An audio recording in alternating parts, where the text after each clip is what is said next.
प्रणाम आप सभी को। मेरा नाम रोशन है। दोस्तों, आज मैं आपके लिए लेकर आया हूँ गुरुदेव रविंद्रनाथ टैगोर जी की दहेज प्रथा के ऊपर लिखी एक कहानी, जिसका शीर्षक ही है दहेज। तो आइए शुरू करते हैं कहानी का पाठ।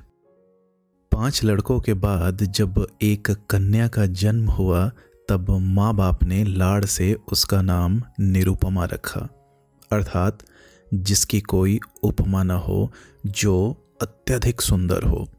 इसके पहले इस समाज में ऐसा शौकीन नाम किसी ने सुना नहीं था। प्रायः देवी देवताओं के नाम ही प्रचलित थे। गणेश, कार्तिकेय, पार्वती इसके उदाहरण हैं। पुराने ज़माने में हमारे यहाँ जो बच्चों के नाम रखे जाते थे, अर्थात यह उस वक्त का एक मॉडर्न और सुंदर नाम था। अब निरुपमा के विवाह की बातचीत चल रही है। उसके पिता राम सुंदर मित्र ने बड़ी खोज की, लेकिन मनपसंद वर कैसे भी नहीं मिला। अंत में एक बड़े राय बहादुर के घर के इकलौते लड़के को खोज निकाला। उक्त राय बहादुर के पैतृक जमीन जायदाद बहुत कम रह गई है, पर घर तो खानदानी ही था ना। वर पक्ष ने दहेज में 10,000 की रकम और अनेक प्रकार की दान सामग्री की मांग की। राम सुंदर बिना सोचे विचारे राजी हो गए। ऐसे पात्र को कैसे भी छोड़ा नहीं जा सकता। कैसे भी रुपयों की व्यवस्था नहीं हो पा रही है। गिरवी रखकर, बेचकर, बहुत कोशिशों के बावजूद भी 6-7 हजार रुपये बाकी रह ही गए। इधर विवाह का दिन करीब आता जा रहा है। आखिरकार विवाह का दिन आ ही पहुंचा। एक आदमी अधिक ब्याज पर बाकी रुपए उधार देने को तैयार हो गया, लेकिन ऐन मौके पर वह भी गैर हाजिर रहा। विवाह मंडप में भारी हलचल मच गई। राम सुंदर ने हमारे राय बहादुर से हाथ पैर जोड़कर कहा, शुभ काम संपन्न हो जाने दे, मैं रुपए अवश्य ही अदा कर दूंगा। राय बहादुर बोले, रुपए मिले बिना वर को मंडप में नहीं लाया जाएगा। इस दुर्घटना के कारण अंतःपुर में रोना धोना मच गया।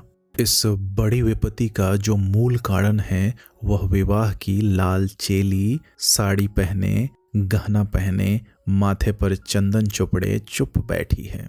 भावी ससुर कुल के प्रति उसमें बड़ी भारी भक्ति या अनुराग उत्पन्न हो रहा हो, ऐसा नहीं कह सकते। इस बीच एक सुविधा हो गई। सहसा ही वर अपने पितृदेव के प्रति बेअदब हो उठा। पिता से कह बैठा, खरीद फरोख्त मोल भाव की बात मैं नहीं समझता। विवाह करने आया हूँ, विवाह करके ही लौटूंगा।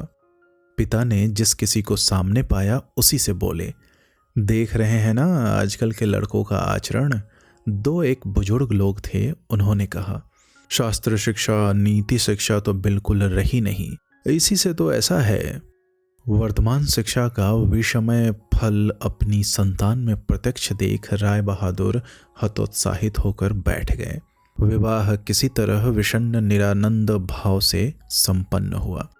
ससुराल जाते समय निरुपमा को हृदय से लगाकर पिता आंसू नहीं रोक सके। नीरू ने कहा, बाबूजी, क्या ये लोग मुझे फिर कभी आने नहीं देंगे? राम सुंदर ने उत्तर दिया, आने क्यों नहीं देंगे बेटी, मैं तुम्हें लिवा लाऊंगा। अक्सर ही राम सुंदर लड़की से मिलने चले जाया करते, पर समधियाने में उनकी कोई प्रतिष्ठा नहीं रही। यहाँ तक कि नौकर चाकर तक उन्हें नीची निगाह से देखते। अंतःपुर के बाहर अकेले कमरे में किसी दिन 5 मिनट के लिए बेटी से मिल पाते, तो किसी दिन मिल तक नहीं पाते। समधियाने में इस तरह का अपमान तो सहा नहीं जाता। राम सुंदर ने निश्चय किया, जैसे भी हो रुपया चुकाना ही होगा। लेकिन कर्ज का जितना बोझ अभी कंधे पर था, वही संभाले नहीं संभल रहा था। खर्च में बेहद कटौती करनी पड़ी और कर्जदार की आंख से बचने के लिए हमेशा कई तरह के हीन कौशल अपनाने पड़ते हैं। उधर ससुराल में उठते बैठते कन्या को उलाहने मिलते। पिता के घर की निंदा सुनकर कमरे का दरवाजा बंद कर आंसू बहाना उसका नित्य कर्म बन गया है। विशेष रूप से सास का आक्रोश किसी भी तरह कम नहीं होता। यदि कोई कहता, वाह कैसा रूप है, बहू का मुख देखकर आंखें जैसे शीतल हो जाती है। सास गरज उठती, हाँ, बड़ी रूपवती है, जैसे घर की बेटी वैसा ही रंग रूप। यहाँ तक कि बहू के खाने पहनने तक की कोई परवाह नहीं करता। यदि कोई दयालु पड़ोसी किसी प्रकार की कोई कमी बताता तो सास उत्तर देती, इतना ही बहुत है। यानी कि बाप ने पूरे दाम दिए होते तो बेटी की भी पूरी सार संभार होती, अर्थात खूब कदर होती। हमारे समाज की एक बहुत बड़ी कुरीति है दहेज प्रथा यानी डावड़ी, और इससे बचने के लिए हमारे आज के जनरेशन को आगे आना पड़ेगा। ये बहुत दुखदाई है। चलिए वापस कहानी पे आते हैं। यानी कि बाप ने पूरे दाम दिए होते तो बेटी की भी पूरी सार संभार होती। सभी ऐसा भाव प्रदर्शित करते जैसे बहू का इस घर पर कोई अधिकार नहीं, वह धोखा देकर घुस आई है। शायद कन्या के अनादर अपमान की ये सारी बातें कानों कान अंत में राम सुंदर तक पहुंची होगी। वे घर बार बेचने का प्रयत्न करने लगे, लेकिन लड़कों को बेघर बार का करने जा रहे हैं यह बात उनसे छिपाए रखी। उन्होंने निश्चय किया घर बेचकर फिर उसी घर को किराए पर ले लेंगे। ऐसे कौशल से चलेंगे कि उनके मरते दम तक यह बात लड़के जान तक नहीं पाएंगे। लेकिन लड़के जान गए, सब आकर रोने चिल्लाने लगे। खासकर बड़े तीनों शादीशुदा लड़के, जिनमें से किसी किसी की संतान भी है, उनकी असहमति बड़ी महत्वपूर्ण थी। घर की बिक्री स्थगित रही। तब राम सुंदर इधर उधर से भारी ब्याज पर थोड़े थोड़े रुपए उधार लेने लगे। इसका नतीजा यह हुआ कि गृहस्थी का खर्चा चलाना मुश्किल हो गया था। नीरू पिता का मुख देखकर सब कुछ समझ गई।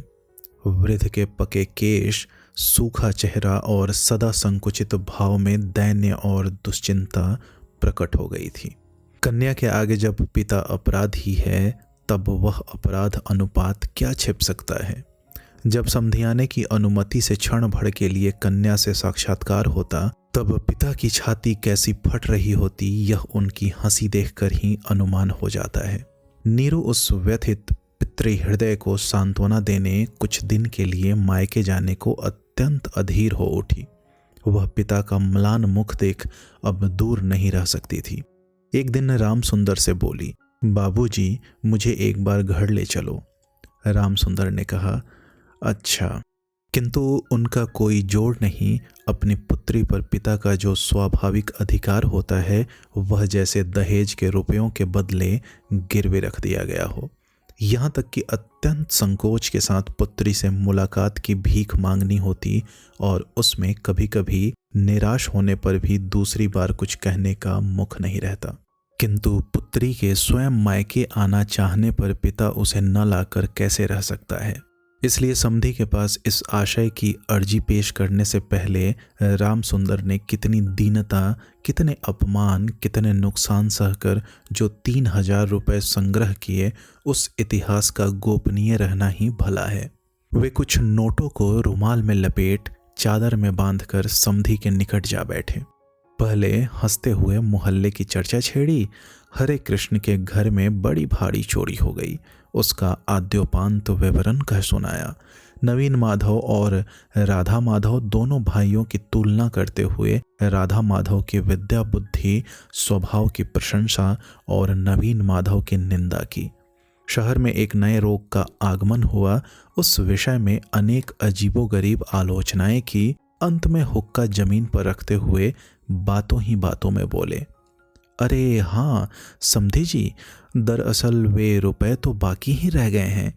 रोज ही सोचता हूँ आते हुए कुछ साथ लेता आऊं, लेकिन समय पर ध्यान ही नहीं रहता। अरे भाई, बूढ़ा जो हो गया हूँ। ऐसी एक लंबी भूमिका बांधते हुए अस्थि पंजर की 3 अस्थियों के समान 3 नोटों को अत्यंत सहज भाव से, अत्यंत लापरवाही से बाहर निकाला। केवल 3000 के नोटों को देखकर राय बहादुर ने ठहाका लगाया। बोले, रहने दीजिए समधी जी, इसकी मुझे जरूरत नहीं। एक प्रचलित देसी कहावत का उल्लेख करते हुए बोले कि छोटी सी बात के लिए वे हाथों को बदबूदार नहीं करना चाहते। ऐसी घटना के बाद कन्या को घर ले जाने का प्रस्ताव कोई जबान पर नहीं ला सकता था। केवल राम बहादुर ही थे जिन्होंने सोचा यह सब रिश्तेदारी का संकोच अब मुझे शोभा नहीं देता। मर्माहत हो काफी देर चुप रहने के बाद अंत में मृदु स्वर में बात चलाई। राय बहादुर ने बिना कोई कारण जताते हुए कहा, यह अभी नहीं होगा, और यह कहते हुए वे काम के बहाने उठकर चले गए। रामसुंदर पुत्री को मुंह न दिखाकर कांपते हाथों उन कुछ नोटों को चादर की खूंट में बांधकर लौट आए। मन ही मन प्रतिज्ञा की, जब तक सारे रुपए अदा करके निसंकोच कन्या के अधिकार की मांग नहीं कर सकेंगे तब तक फिर समधियाने नहीं आएंगे। बहुत दिन बीत गए। निरुपमा आदमी पर आदमी भेजती रही पर पिता नहीं आए। अंत में रूठकर उसने आदमी भेजना बंद कर दिया। इससे रामसुंदर के मन पर भारी चोट पहुंची, लेकिन फिर भी वे नहीं गए। क्वाड़ का महीना आ गया। रामसुंदर ने कहा, अब की पूजा में बेटी को घर लाना ही है, नहीं तो मैं। खूब लंबी चौड़ी सी कसम खाई। पंचमी या षष्ठी के दिन चादर की खूंट में कुछ नोटों को बांधकर रामसुंदर ने यात्रा की तैयारी की। एक 5 साल के पोते ने आकर पूछा, दादाजी क्या मेरे लिए गाड़ी खरीदने जा रहे हो? ठेला गाड़ी चढ़कर हवा खाने का बहुत दिनों का उसे शौक है, पर किसी भी तरह उसे पूरा करने का उपाय नहीं सोचता। 6 वर्ष की पोती रोती हुई आकर कहती है, पूजा के अवसर पर निमंत्रण में पहनकर जाने के लिए उसके पास एक अच्छा कपड़ा नहीं है। रामसुंदर यह सब जानते थे और तंबाकू पीते पीते बुढ़े ने इस विषय में काफी सोचा। जब राय बहादुर के घर से पूजा का निमंत्रण आएगा तब उनकी बहुओं को अत्यंत मामूली गहनों के साथ अनुग्रह पात्र दीन के समान वहां जाना होगा। इन सब बातों को सोचकर उन्होंने बड़ी गहरी सांस भरी, लेकिन इससे उनके भाग्य की वार्धक्य रेखा के अधिक गहरे अंकित होने के सिवाय और कोई फल नहीं हुआ। दैन्य पीड़ित घर की क्रंदन ध्वनि को कानों में भरकर वृद्ध ने अपने समधी के घर में प्रवेश किया। आज उनमें वह संकोच का भाव नहीं। द्वार रक्षक और भृत्यों के मुंह की ओर भी वह चकित सलज्ज दृष्टिपात दूर हो गया, मानो उन्होंने अपने ही घर में प्रवेश किया हो। सुना राय बहादुर घर में नहीं है, कुछ देर प्रतीक्षा करनी होगी। मन के उच्छ्वास को न संभाल पा रामसुंदर ने कन्या के साथ मुलाकात की। आनंदातिरेक से दोनों नेत्रों से आंसू बह चले। पिता भी रो रहे हैं, कन्या भी रो रही है। दोनों में से कोई भी बोल नहीं पा रहा है। ऐसे ही कुछ समय बीत गया। फिर रामसुंदर ने कहा, बेटी अब की तुझे ले जाऊंगा, अब कहीं कोई रुकावट नहीं। इसी समय राय बहादुर के बड़े लड़के हरमोहन ने अपने दोनों छोटे बच्चों के साथ सहसा कमरे में प्रवेश किया। वे पिता से बोले, बाबूजी, तो फिर आपने हम लोगों को रास्ते पर बिठा दिया? रामसुंदर ने अचानक अग्नि मूर्ति होकर कहा, तुम लोगों के लिए क्या मैं नरक में जाऊं? तुम लोग मुझे मेरे सत्य की रक्षा नहीं करने दोगे? रामसुंदर घर बेच बैठे हैं। लड़के कैसे भी कुछ जान न पाए। इसके लिए अनेक उपाय किए, फिर भी वे जान गए हैं। जानकर उनके प्रति अचानक रुष्ट और असंतुष्ट हो उठे। उनका पोता उनके दोनों घुटनों से यथाशक्ति लिपट कर मुंह उठाकर बोला, दादाजी मुझे गाड़ी नहीं खरीद दी। सिर झुकाए रामसुंदर से कोई उत्तर न पाकर नीरू के पास जाकर बोला, मुझे एक गाड़ी खरीद दोगी बुआ? निरुपमा सारा मामला समझ गई। बोली, बाबूजी, यदि तुमने अब एक पैसा भी मेरे ससुर को दिया तो अपनी कन्या का मुंह फिर कभी नहीं देख पाओगे। तुम्हारी देह छूकर मैं यह कसम खाती हूँ। रामसुंदर ने कहा, राम राम, ऐसी बात नहीं कहते।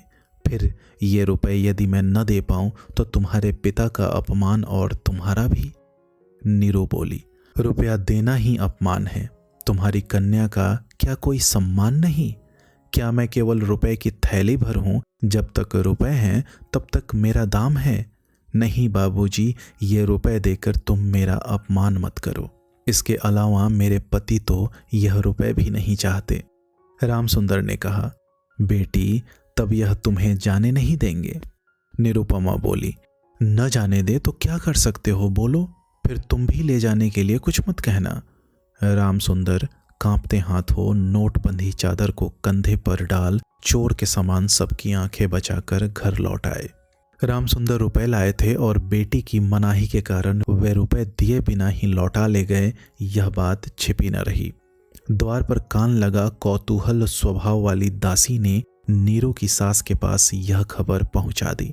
सुनते ही उनके क्रोध की सीमा न रही। निरुपमा के लिए उसकी ससुराल अब कांटों की सेज बन गई। इधर उसके पति विवाह के थोड़े दिनों बाद ही डिप्टी मजिस्ट्रेट होकर किसी दूर शहर में चले गए। कहीं संगदोष से नीरू को कुशिक्षा न मिले, इसी बहाने अब मायके के रिश्तेदारों से मुलाकात की बिल्कुल मनाही हो गई थी। इसी समय नीरू अत्यंत कठिन रोग से पीड़ित हो गई, पर इसके लिए उसकी सास को पूरी तरह से दोषी नहीं ठहराया जा सकता। अपने शरीर के प्रति वह अत्यंत लापरवाही बरत रही थी।